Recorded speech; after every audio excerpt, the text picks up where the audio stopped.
At 11:01 a.m. on April 3, 2026, the clock didn't just start.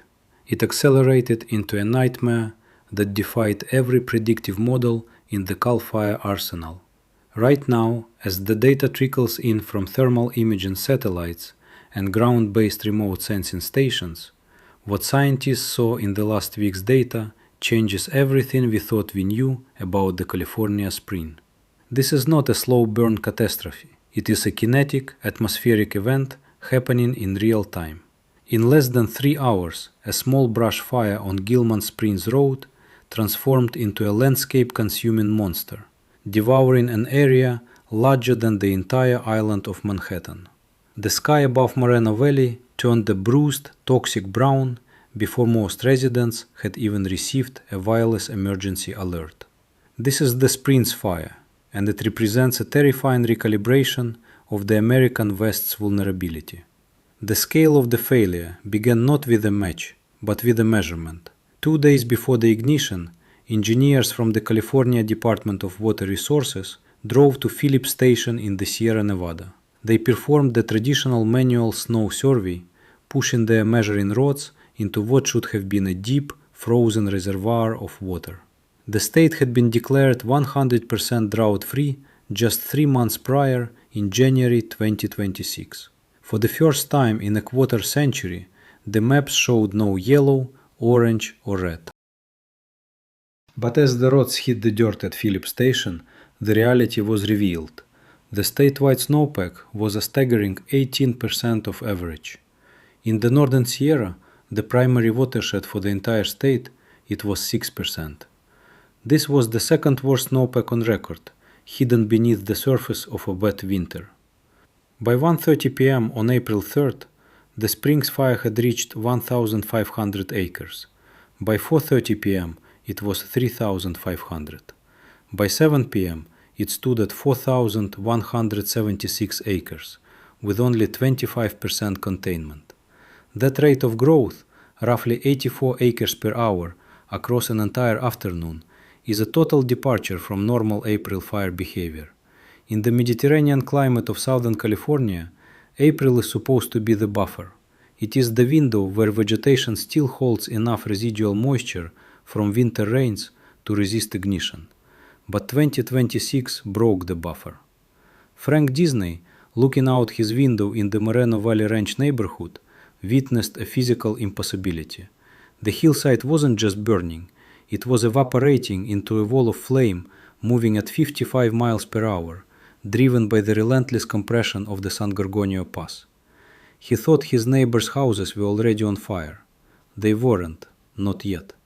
But the physics of the wind and the chemistry of the dead dry brush meant that the distance between safe and incinerated had shrunk to a matter of minutes. This is not the story of a routine wildfire season.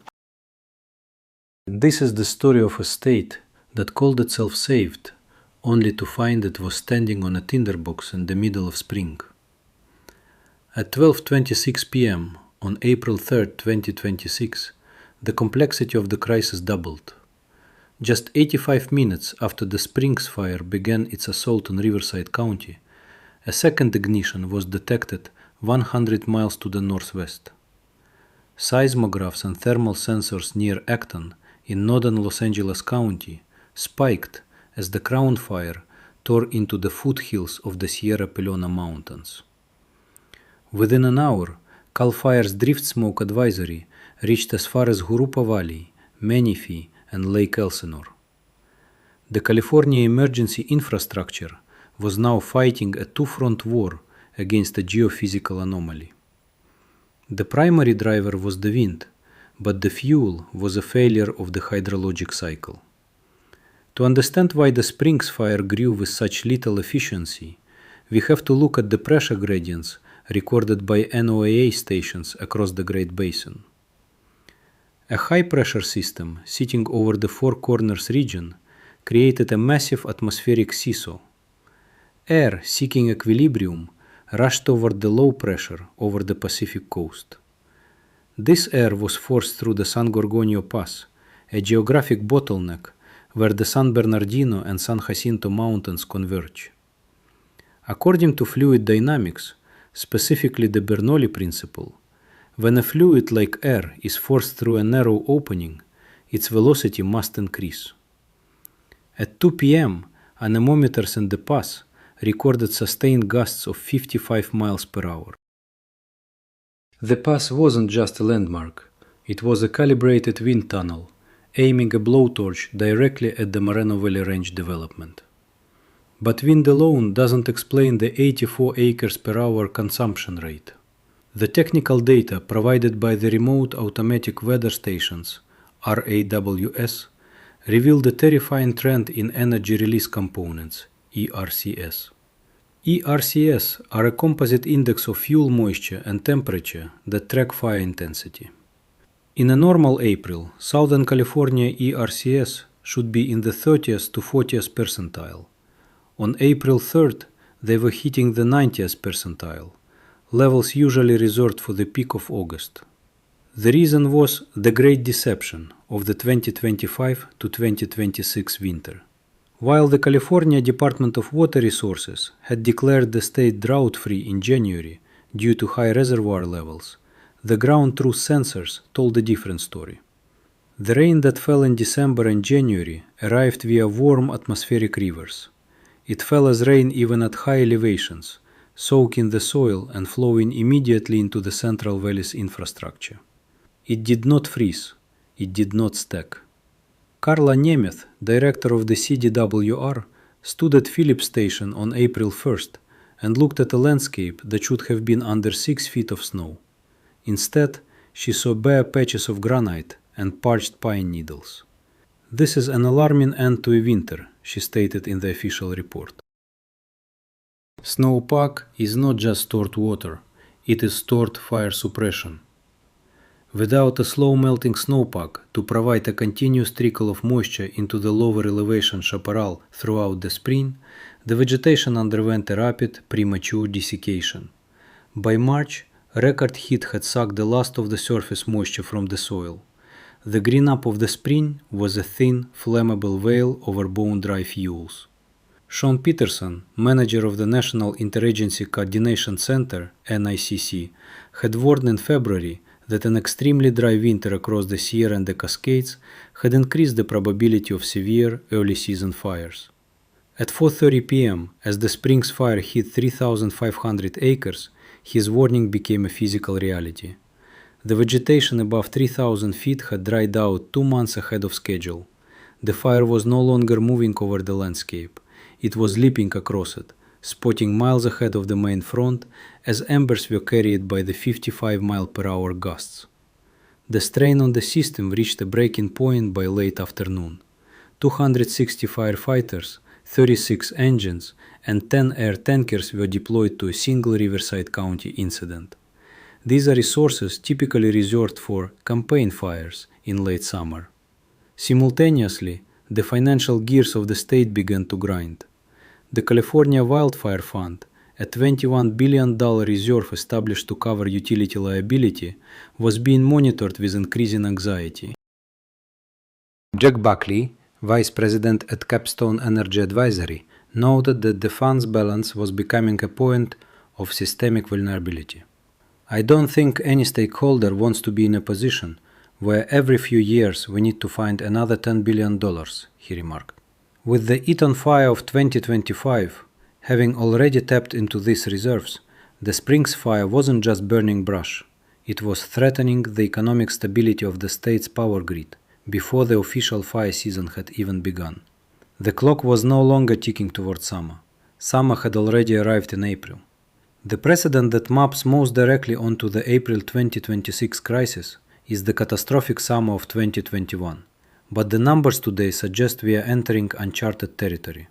In 2021, the statewide snowpack on April 1st was measured at 59% of average. That was considered a critical low at the time, a harbinger of the disaster to come. 3 months later, the Dixie Fire ignited near the Feather River Canyon. It burned for 95 days, eventually consuming 963,000 acres. At the time, the largest single fire in California's recorded history. It didn't just burn forest, it erased the town of Greenville in a single afternoon. Victorian buildings on Main Street, some over a century old, were reduced to chimneys and twisted metal in less than 60 minutes. Residents described a wall of orange crossing the ridgeline with the speed of a freight train. That happened with a 59% snowpack. Today, the number is 18%. The physics of this disaster are rooted in the very tectonic forces that shaped the California landscape. The San Gorgonio Pass is not merely a scenic gap, it is a structural notch in the transverse ranges, a direct result of the relentless grinding of the Pacific and North American plates along the San Andreas Fault system. This geological corridor creates a permanent atmospheric pressure valve. When high pressure builds over the Mojave Desert and low pressure sits over the Los Angeles Basin, the pass acts as a Venturi nozzle. As the air is squeezed through this tectonic bottleneck, it accelerates. This is why the spring's fire didn't just spread, it pressurized. The great deception of the 2026 winter lies in the distinction between liquid precipitation and snow water equivalent, SOWE. While the atmospheric rivers of January 2026 filled reservoirs like Lake Shasta and Oroville to 100% capacity, they did so with warm rain. In a stable climate system, the Sierra Nevada acts as a frozen reservoir, holding trillions of gallons of water in a solid state that melts slowly through June. This gradual release maintains soil moisture and keeps the fuel moisture content, FMC, of chamise and manzanita brush above critical ignition thresholds. But when the rain falls as liquid, it runs off the surface immediately. It provides a burst of growth for flash fuels, fine grasses and invasive weeds, but it fails to penetrate the deep root systems of the larger shrubs. By April 3rd, those flash fuels had died and cured into natural kindling, while the larger vegetation remained structurally dry. The Eaton fire of January 2025 provides the most chilling recent parallel. That fire ignited during what was supposed to be the wettest months of the year, under similar Santa Ana conditions. It destroyed 9,418 structures in the Altadena and Sierra Madre foothills. Today, 14 months later, the scars are still visible from space. Families are still living in temporary housing, and the insurance industry in the state is in a state of functional collapse. Rebuilding permits are moving at a crawl because the risk models used by actuaries can no longer account for a fire season that has no beginning and no end. The spring's fire is not a seasonal anomaly. It is a symptom of a coupled system failure. The interaction between the dry Sierra snowpack, the accelerated winds of the San Gorgonio tectonic gap, and the record-breaking heat of March 2026 created a statistical black swan event. But the data shows this is the new baseline. When the National Interagency Coordination Center, NICC, released its seasonal outlook in February, it pointed to a high probability of significant fire potential for the Pacific Southwest. The April 1st snow survey confirmed the chemistry, and the spring's fire confirmed the geography. We are witnessing the transition from a fire season to a fire era. The interval between major catastrophes is shrinking. In 2021, we had 59% snowpack and lost Greenville. In 2025, we had a wet January and lost 9,000 homes in the Eaton fire. Now, in April 2026, with only 18% of our water stored in the mountains, the spring's fire is just the opening salvo. The vegetation profile that made today's 84 acre/hour growth possible will not improve. As temperatures climb toward July, the soil moisture deficit will only deepen, turning the entire 800-mile length of the state into a continuous fuse. For Maurice Williams, the fire was a ghost story that finally stepped out of the shadows. Having lived on the edge of the Box Springs Mountains for 20 years, he had watched the hills turn from vibrant green to straw gold dozens of times. But April 3rd, 2026 was different. By 3:30 p.m., the sound wasn't the usual rustle of dry brush. It was a rhythmic, low-frequency thrumming, the sound of a massive convective column creating its own weather. Maurice stood on his porch and realized that the buffer of the Gilman Springs Road was an illusion. In a wind-driven event, roads are not fire breaks, they are runways. The 260 firefighters arriving on scene weren't just fighting a fire, they were fighting a geographic inevitability. The expansion of Moreno Valley through the 1990s and 2000s pushed development directly into the high hazard zones of the Wildland Urban Interface, WUI. This isn't just civilization adjacent to the wilderness, it is civilization embedded within a high velocity fire corridor. Riverside County, now the fourth most populated in the state with 2.4 million people, has effectively placed its 12th largest city, Moreno Valley, inside the chimney. The wood-framed homes of the Moreno Valley Ranch neighborhood, built with standard construction techniques of the early 2000s, were never designed to withstand the thermal flux of a 3,500-acre crown fire, moving at 55 miles per hour. At 4:45 p.m., Dave Cappuccilli stood in his backyard, a garden hose in hand, wetting down his wooden pergola.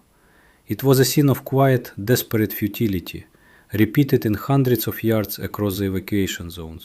"I've been rinsing off anything that was flammable," he told a local news crew, "just wetting it down the best we could, to hopefully keep embers from making their way into places."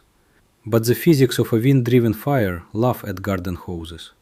When a fire moves at the speed of the San Gorgonio winds, it utilizes ember cast, the process where burning fragments of vegetation are lofted into the air and carried up to 2 miles ahead of the main flame front. These embers don't just land on roofs, they are sucked into attic vents and underfloor joists. A house doesn't need to be touched by the wall of flame to be lost. It can be incinerated from the inside out, while the main fire is still a mile away.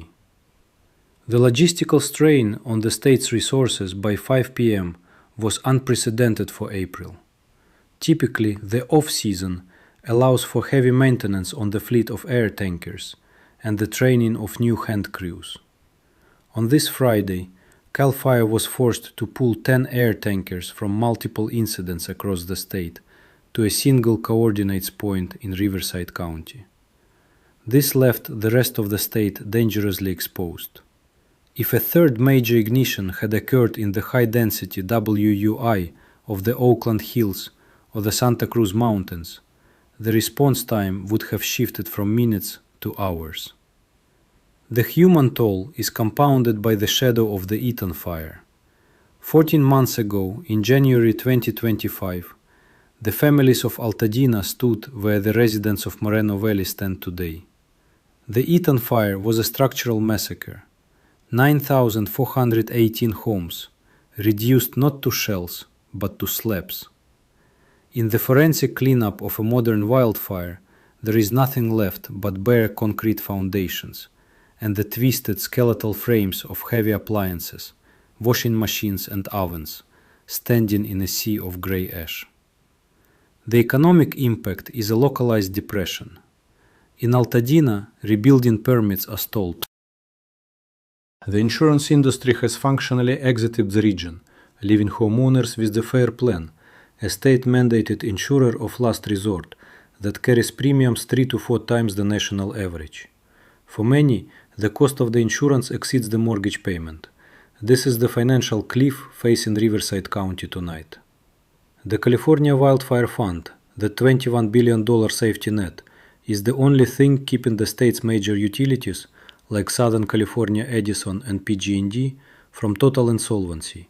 But that fund is not a bottomless well. After the Eaton fire payout, the balance is a closely guarded secret. Jack Buckley's warning echoes through the boardrooms of Sacramento. The state cannot afford a $10 billion hit every 3 years. If the Springs fire jumps its 25% containment line and begins consuming the dense residential blocks of Moreno Valley, the liability could trigger a systemic collapse of the regional power grid's credit rating. The ecological damage is equally permanent. When a fire of this intensity burns through chaparral that has been pre-dried by a failed snowpack, it creates hydrophobic soil. The extreme heat vaporizes organic compounds in the plants, which then sink into the soil and condense into a waxy, water-repellent layer just below the surface. When the late spring rains eventually do come, often in the form of intense short-duration thunderstorms, the water cannot soak in. Instead, it slides off the hillsides, carrying thousands of tons of debris, ash, and topsoil in massive debris flows. The spring's fire of April will become the Moreno Valley mudslides of November. By 7 p.m., 8 evacuation zones remained active. The local power grid was throttled. Southern California Edison initiated public safety power shutoffs, PSPS, to prevent further ignitions from wind-down lines, leaving 45,000 people in the dark while the hills around them glowed orange. This is the reality of the 2026 spring. A population trapped between the risk of fire and the loss of the very infrastructure designed to protect them. The drought-free status of January is a bitter memory. The snowpack was the only shield we had, and on April 1st, the shield was measured at 18%. The results are now visible from the windows of Moreno Valley Range, where the horizon is no longer a mountain range, but a wall of advancing light. The 25% containment reported on the night of April 3, 2026, is a temporary truce, not a victory. In the cold calculus of Western geophysics, the spring's fire is merely the opening bell of a decade-long restructuring of the American landscape. The immediate threat to Moreno Valley may stabilize as the winds die down tonight, but the conditions that birthed this disaster are not seasonal, they are systemic. We are moving into a permanent transition, where the historical boundaries of fire season have dissolved. That drought-free status declared in January was a failure of nomenclature. It prioritized reservoir volume, water for faucets and industrial cooling, over the ecological moisture required to keep a continent from burning. By misinterpreting a wet, warm winter as a recovery, the state's defensive posture was fatally compromised. The coming months of 2026 and the years leading into 2030 represent a period of acute vulnerability for the critical infrastructure of the United States. The San Gorgonio Pass is one of only 3 major gateways for ground transportation into the Los Angeles basin. The I-10 corridor, which runs directly through the heart of the Springs Fire's burn path, is the primary artery for freight moving from the ports of Los Angeles and Long Beach to the rest of the country. When a fire of this magnitude shuts down the pass, the economic tremors are felt in distribution centers as far away as Chicago and Atlanta. We are looking at a future where a 4,000-acre brush fire in a Riverside County chimney can trigger a multi-billion-dollar supply chain seizure. Furthermore, the coupling of fire and geology creates a secondary disaster cycle. The San Bernardino and San Jacinto mountains are not static features. They are among the most tectonically active ranges in the world, uplifted by the convergence of the San Andreas and San Jacinto faults. When fire strips the vegetation from these steep, unstable slopes, it removes the biological anchors holding millions of tons of decomposed granite and alluvial soil in place. USGS debris flow models for the Moreno Valley interface now suggest that even a moderate winter storm in late 2026 could trigger mass wasting events. These are not mere mudslides. They are high-velocity flows of rock and ash, capable of burying entire neighborhoods and severing the very rail lines that feed the American economy. The fire creates the conditions. The geology provides the gravity. The financial infrastructure is equally precarious. The California Wildfire Fund, currently standing at an undisclosed and dwindling balance, is designed to buffer the state's utilities from the liability of equipment-sparked fires. But the Springs fire represents a new category of risk, the spring surge. If the state must activate these multi-billion-dollar reserves in April, before the summer heat has even arrived, the fund will be insolvent by August. This forces a terrifying choice for the state's power grid: implement permanent public safety power shutoffs, PSPS, for 6 months of the year, effectively de-electrifying the inland empire, or risk a corporate collapse that would leave 20 million people without a stable utility provider. The data does not lie, and the data from April 1st, 2026 was a death warrant for the status quo. 18% snowpack, 6% in the north. These numbers represent a total failure of the Sierra Nevada's role as a climate regulator. Without the cooling effect and gradual moisture release of the snow, the thermal mass of the mountains will heat up faster, further accelerating the drying of the lowland chaparral. This is a feedback loop that cannot be dampened by more air tankers or more firefighters. It is a fundamental shift in the American West's moisture regime. As we look toward 2027 and 2028, the predictive models from the National Oceanic and Atmospheric Administration and the National Interagency Coordination Center suggest that the April fire will become a standard entry on the calendar. The geographic rule of fire is shifting north and up in elevation. Forests that were once considered too wet to burn, like those in the Pacific Northwest or the High Sierra, are now exhibiting the same flash fuel characteristics we saw on Gilman Springs Road. The Springs fire wasn't an outlier, it was a prototype. The inevitability of what comes next is written in the soil moisture charts and the pressure gradients of the Great Basin. We are living in a geography that is reasserting its original, violent nature. The period of civilization inside the fire corridor is reaching its terminal phase. We can no longer rely on a system that calls itself saved while the ground under its feet is curing into tinder. The residents of